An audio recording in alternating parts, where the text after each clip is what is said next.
Hello everyone, it's Jessica Micheals here with another layout for Creative Scrapbooker magazine featuring simple stories. Today I'm using the Simple Vintage Woodlands collection, which is so pretty. I'm pulling out this paper here, which is from the solids pack of the collection, and it's a really pretty, kind of like a mauve color, but I thought it would be perfect to go with this hiking photo of myself and my baby girl, which I've turned to black and white and printed. It's a little bit smaller than 3x4, and then I am on a big circle kick lately, so I cut a bunch of 1.5-inch circles using my circle punch, and then I kind of debated on just scattering them around my layout, but I thought I would just create a nice little circle grid here, and that's just something I love to do with circles. I love just laying them out perfectly so they're all kind of lined up in this order, and then just using one single photo or a film strip. So I've got my photo here already printed. I did leave a little bit of a white outline around the outside of my photo. And then I'm just going to rough up these circles. So I'm taking my edge distressor to all of those and then just kind of crinkling them up in my hand. So I'm creating really super distressed circles out of those. And then I'm just going to glue down little parts of them, not the whole thing. I don't want them to be flat on my layout. I want them to still keep that kind of crinkled effect and that distressed effect, and I just kind of glued down just little pieces and portions of them. And then I'm actually going to take this over to my sewing machine as well, and I'm going to do some really distressed, roughed up stitches. I have just a simple brother sewing machine, nothing too fancy, but I just use some white thread and I just go back and forth. I do some zigzags and just some crazy stitching on here. It's something that I love to do on my layouts just to add a little bit more texture. As you can see there, some of them I crisscross my stitches as well across both directions of my circles just to give it more texture and appeal. So I've got my photo there. That's about where I'm going to place it. I ended up just putting my photo kind of skewed or crooked because my circles were all lined up. So that's something I like to do as well. If my layout is going really straight and all lined up, I like to make my photos go kind of crooked. Or vice versa. If my photos are straight, everything else is not lined up, if that makes sense. So I like to create that nice balance to my layouts. I've got these tags here. I just pulled out the tag sheet and cut a couple of these pink ones off. I ended up only using this one that has that plaid pattern on it. It's really beautiful. All of these tags are so pretty, but as you can see, I'm kind of sticking with this kind of monochrome layout or color scheme with these mauve colors and kind of the reddish brown tones, and I'm just sticking with that, kind of creating a monochromatic layout. So I've got this cute camera here that I've pulled off of the sticker sheet. That's the 12x12 cardstock sticker sheet that comes in the collection kit, and then I'm layering that behind that puffy little sticker that says just go, because we are hiking in this photo, so it was just perfect there. Something I like to do with my puffy foam stickers sometimes is I actually cut them apart off of the sheet because it's clear on the back side, and I kind of move it around on my layout, and that way I'm not fully committing at the time and sticking it down and potentially ruining something if I decide on moving it. So I just cut it off of the sheet and then just move it around to where it suits my fancy, and then I'll commit later and actually glue it down. So here I've actually just pulled it off the backing and I've committed to gluing it down or sticking it down to my page. I did add some little thread behind there in a darker color. I just used a whole bunch in my hand and just kind of twirled it around and got it to where I liked it and put it in behind there.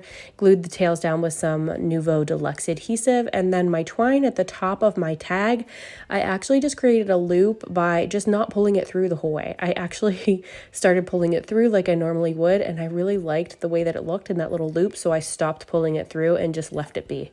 And then I've got some little butterflies here from the puffy foam stickers. I've got a butterfly that I'm going to grab from the die cut pack, the bits and pieces, and then I'm just adding my date stamp here with some slate colored ink from the stamp market, and I've added it to one of the little label tags here from the die cut pack. And then I've got other die cuts here. I'm just going to sort through this real quick and see if there's anything else in here that I want to add, like maybe some more butterflies. I kind of want a butterfly butterflies and hearts sprinkled throughout this layout. So I'm going to be pulling out those out of this little bits and pieces pack. This particular bits and pieces pack comes with 52 pieces. So there is a ton of stuff in there that you can use on your layouts or projects. So I've decided on that big butterfly on the left. I'm going to go ahead and start sticking these other guys down. Some of these are going to pop up with some 3D foam squares. Some of them are foam, so I don't need to worry about popping them up. The other ones, I usually just glue down the middle, like the body of the butterfly, and then I pull up the wings or kind of bend them so that they look like they're popped up off the page. Now, obviously, it's going to flatten out in my book a little bit whenever I put it into my album, but usually in my case, I like to display several of my layouts up on my wall, and this is one that's going to go up on my wall on display for a little while, so it'll keep that dimension for a while until I pop it into my book. And honestly, it doesn't flatten out completely when they're in my book either. They still have a little bit of dimension even whenever they're in my books for a while, so I'm not particularly worried about that flattening out over time or anything like that. I just added a couple things to the bottom there using some of the stickers and added my little date stamp to the bottom. I've got some stickers here, some just little wordy bits. I'm trying not to cover up a lot of my stitching because I really want that to show. And here you can see my camera kind of jumped around because my battery was actually low, so it quit filming for me, but we didn't cut out too much, so we didn't miss much. I'm just going to add a bunch of stamping up here using a stamp set from Simple Stories as well, from the Let's Go collection. It's an older one at this point, but I still have all the bits and pieces and that stamp set. So I've just pulled out some of the word phrases on that stamp set, and I'm using them at the top and bottom of my layout, and then also right over there under that first circle. So I'm just using a nice kind of mauve-y, it's actually called cotton candy colored ink on this one, but I felt that that matched that kind of monochromatic scheme just perfectly. I wanted something just very subtle that would just kind of blend in but still enhance the layout, kind of like using stenciling, only I'm doing it with stamps, which is one of my favorite things to do on my layouts. So I'm just doing that here. I'm using a second generation stamp on that one for that little geotag because I didn't want it to be super dark. So I just stamped it once on my white cardstock and then stamped it again on my layout. I've pulled out my manual die cutting machine here and some dies from Arden Creative Studio. And these are like little fern dies and I am just in love with them. So I've decided to add a few little fern pieces to enhance my layout. So I just grabbed one of the pattern papers from the 6x8 pattern paper book or paper pad if you want to call it, and I have just ran that through with all those dies from the set, and I'm just gonna scatter these around the top and the bottom and then maybe like one out the side. So I'm gonna end up using, I think all of these or all but one maybe, but I'm just gonna tuck them in and I'm just gluing down the very beginning parts of it that's gonna actually touch my paper, and then I kind of leave the tail end of them up so that they're again popped off my page just for a little bit more dimension. And I'm just tucking them in around my photo. I'm going to add one up here, and then I'm going to add another one over by my camera as well. I really, really love these. I think they're just so cute, and they're just the perfect little touch for all of these hiking photos that I've got.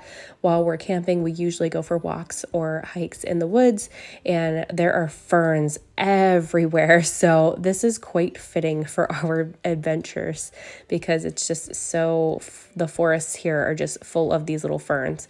In Pennsylvania, that's where I'm at. So we see them everywhere. So I just had to have this little die set, and I thought it was just perfect to add these in. So let's see, I'm just going to add a couple more hearts to this layout, and then I'm going to grab some Nuvo Sparkle Spray. I've got a really nice shade of pink that I think is going to be perfect here. As you can see, I've just took out the nozzle and I'm just kind of flicking it on my page to create some splatters. The color is called Blush Burst, and it's just perfect shade for this. So I hope you guys enjoyed this process today. Here's what the finished layout looks like. I really enjoyed making this one and how this came together. So I hope you get a chance to grab this collection from the shop. Again, it's called Simple Stories, Simple Vintage Woodlands. So thank you all so much for being here and have a great day. Bye-bye.